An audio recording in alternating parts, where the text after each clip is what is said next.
पैसा कैसे कमाएं और लोग बड़ा पैसा क्यों नहीं कमा पाते?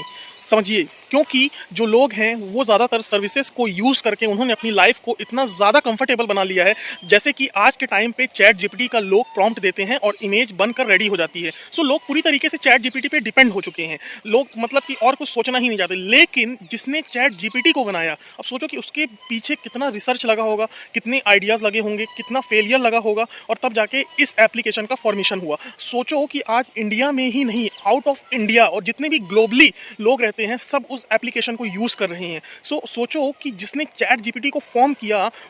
उसने कितना बड़ा अमाउंट कमाया होगा, लेकिन उसके पीछे कितना उसने टाइम इन्वेस्ट किया होगा, नोबडी नोज। तो फ्रेंड्स, मैं वही कह रहा हूँ, एक आइडिया जो आप सोचो और उसको एग्जीक्यूट करो रिसर्च करके कि आगे आने वाले टाइम, मतलब लोग जो हैं एक आइडिया नहीं सोच पाते हैं, लोग जो हैं एक ऐसा एप्लीकेशन नहीं बना पाते, या फिर हम कह सकते हैं लोग इतना लेवल पे नहीं सोच पाते कि हम ऐसा क्या फॉर्म करें, हम ऐसा क्या लॉन्च करें, या हम ऐसा क्या मतलब कि लोगों को बताएं जिससे कि मतलब कि हमको बेनिफिट हो। अब सोचो कि चैट जीपीटी जो कि इमेज को रेडी करके दे रहा है, कितने लोग उसको यूज़ कर रहे हैं, लेकिन उसके पीछे स्ट्रगल भी बहुत है, आई नो। बट क्या हुआ कि लोग टोटली उस पर डिपेंड हो चुके हैं, है ना। और जैसा कि बहुत सी प्लेटफॉर्म्स हैं, अब सोचो कि जोमेटो हो गया, स्विगी हो गया, या फिर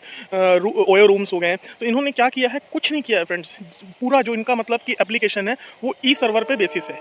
कुछ नहीं है, सिर्फ मतलब कि एक ब्रांडिंग है, एक एप्लीकेशन है जिसके अंदर वो सारी सर्विसेज को अपना मतलब कि डिज़ाइन किए हुए हैं और लोग उस एप्लीकेशन में जाते हैं और सब कुछ वो करते हैं, यूज़ करते हैं और टोटली उन पर डिपेंड हो जाते हैं। लेकिन जो उन एप्लीकेशंस को फॉर्म करते हैं, आज उनका मिलियन बिलियंस पे टर्नओवर है। जोमेटो बिलियंस डॉलर की कंपनियां हैं, ओयो रूम बिलियन डॉलर का एप्लीकेशन और मतलब कह सकते हैं कंपनी है, और माइक्रोसॉफ्ट, गूगल, यूट्यूब, ये सब मतलब कि इन पे इतना अमाउंट आवर वाइज आवर मतलब कि घंटों में इतना अमाउंट जनरेट होता है थ्रू एडवर्टाइजमेंट, थ्रू मतलब कि जो क्रिएटर्स क्रिएट करते हैं उस पर एडवर्टाइजमेंट यूज़ करते हैं and multiple forms. So friends, वही मैं कहना चाहता हूँ कि अगर आपको बड़ा पैसा कमाना है तो आपको एक ऐसा आइडिया सोचना पड़ेगा जो हर लोगों की नीड हो, जिसको आप फुलफिल्ड कर सको, मतलब कि एक ऐसा वे सोचना पड़ेगा जिसमें लाखों लोगों की नीड छिपी हो, और आप ई बेसिस पे, क्योंकि ई बेसिस मैं इसलिए कह रहा हूँ, इंटरनेट बेसिस इसलिए बोल रहा हूँ कि आप एक जगह पे बैठ के लाखों लोगों की ज़रूरतों को यदि पूरा करते हो, सो आप उनसे छोटा छोटा अमाउंट चार्ज करके भी एक बड़ा अमाउंट तक पहुंच सकते हो फ्रेंड्स। सो इसीलिए मैंने बोला कि बड़ा पैसा कमाना है तो एक आइडिया को इनोवेट करना पड़ेगा, एक एप्लीकेशन को इनोवेट करना पड़ेगा जो कि ऑनलाइन बेसिस हो, तभी आप बड़ा पैसा कमा सकते हैं। और इसलिए बड़ा पैसा नहीं कमा पाते क्योंकि लोग सर्विसेज यूज़ करने पे डिपेंड हो जाते हैं और मतलब कि एप्लीकेशन को यूज़ करते हैं पूरी लाइफ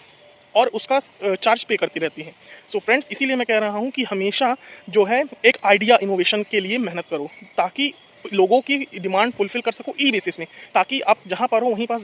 रहकर लोगों की डिमांड फुलफिल कर सको और उनसे एक बड़ा अमाउंट कमा सको। इस तरीके से आइडिया इनोवेट करके आप बड़ा पैसा कमा सकते हैं।